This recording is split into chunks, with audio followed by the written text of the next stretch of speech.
So I was just saying, and I'll repeat it, so that you could think of this as the philosophy developed gradually more and more into this view of there being a mind with its inner content and the external world that it should be corresponding to and trying to get right beliefs about. Freestyling is about living and rapping in the now. You don't think. The only way you'll be able to come up with the next word is not to think about it. Having an identity requires that you act in a shared world with equipment, and you, in Heidegger language, you are what you do. That, remember, I said being a professor is a way of behaving, and you do it because it's your identity to be a professor. But that isn't some other special something in your mind or anywhere else. There's nowhere your identity is except in your skills and perception. Freestyling is something like, let me take a seat and make sure every word and technique I freak is performed right in front of this camera. Delight. Don't you understand this vision is the sight? Ruspoli holds the tripod, and I'm God in the flesh. So I'm doing my best to perform this interview, and I'm seeing that the truth gets to you the best that I can. One man. You know, if I was to rap faster and be more on point, it'd be, a lot more sporadic, and it'd involve the trees and the water, and I would keep going, you know what I mean? And it would just be, the bus, and, I'm gone, and it's just a chair, and it's just, and that's what that basically is, you know what I'm saying? I could do it, but that's like, just the basic flow of freestyle, involving where you're at. Living in the now.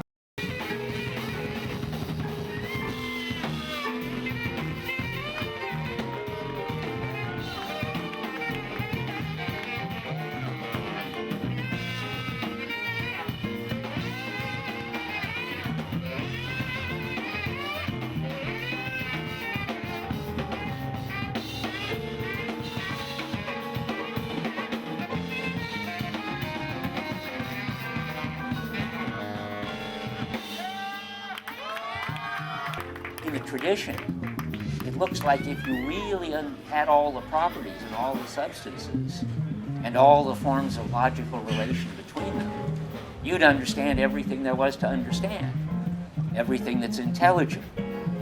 And that's really where traditional philosophy was headed. In fact, I think it's where it ended up.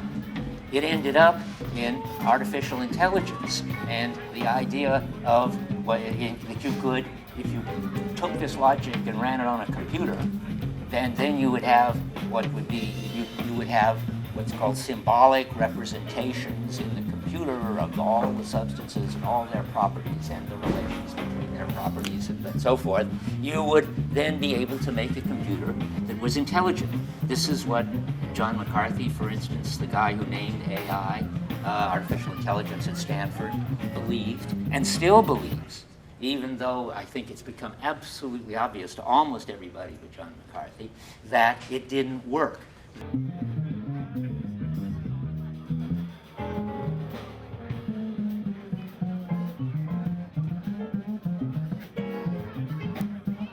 When you're freestyling, you're basically being open to the scenario, to the moment now.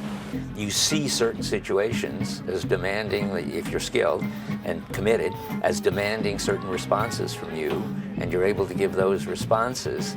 So having an identity is just finally being in the world and acting in the world. And that gets us sort of back to what the pre-Socratics knew before they went through this whole 2 millennia of philosophical mistakes, started by Plato and ended by really Kierkegaard and Nietzsche, and then sort of finally put into philosophical terms and summed up by Heidegger in Being and Time.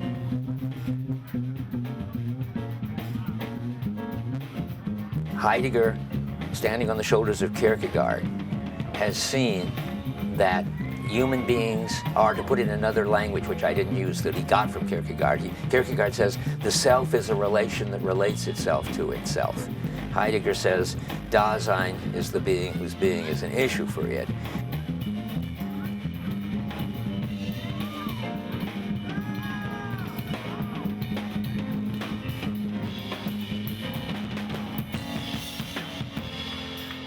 In order for two MCs to actually vibe off one another, the energy has to be transparent. They both have to be open to receive.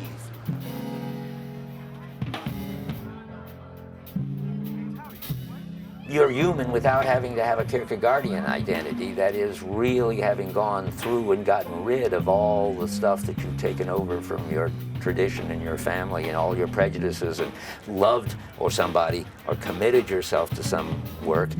Most people don't do that. They still have an identity, but now they have a kind of the kind of identity you see in people where the guy really thinks his job is to be a good father, and so he does what he thinks good fathers do from what he's seen on TV or read in books or what he saw his father do, and he does what one does when one is a good father. So he doesn't have a kind of unique identity, and he doesn't have to die for it.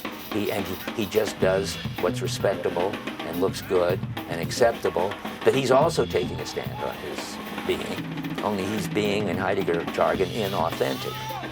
That is, he has taken on a kind of public, safe stand on his being instead of an individual, risky stand, and which would be to be authentic in Heidegger jargon.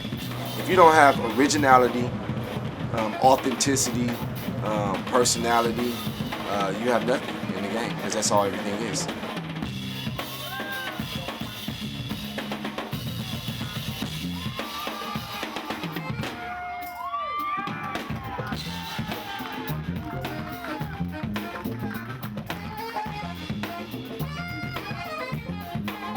I mean, we use the words, everyone used the same words, so you're gonna hear the words and the respect, love, all those words that you hear on a daily basis.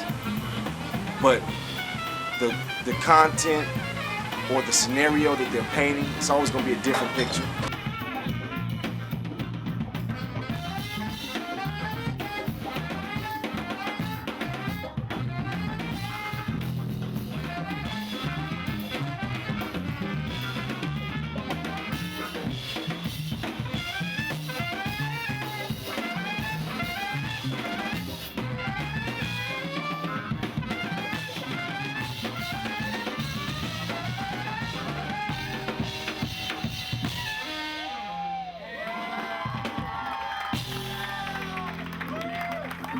The ancestral vessel, the MC hits that point where rhyming that we do automatically, we're just focused on pain, soul, spirit of our ancestors and what we've been through and are going through genetically, like in our blood.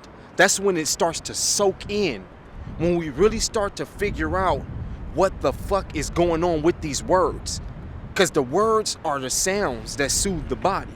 We start to let go of what we think we know and what we think we should say and what we think we should be. And we actually become more than what we thought we were even able to be. But it's not unexpected. I would call it channeling, but I would call it connecting, because we're always channeling. That's what we're doing when we rhyming. That time will always come when the MC is gonna get political or when he's about to get to the pain. That's when just the whole space, the air, everything shifts if you really pay close attention to it. All you true hip hop heads out there know exactly what I'm talking about. When a person hits it, everyone in the room is affected by it. Example, you can be in a cypher with an MC. I get to a point where I hit that ancestral vessel and all my ancestors just come in me and I just, you know what I'm saying? And I just get to knocking and I'm gone and I'm just dipping. He will be so affected by the space and the energy in the room as you just opening that vessel. We can call it a chamber then, see? You know what I'm saying? Opening that chamber. And if you're a true, you know what I'm saying, mature, experienced MC, that's when you sit back and really get your growth. This shit is transparent. This is it's bigger than words.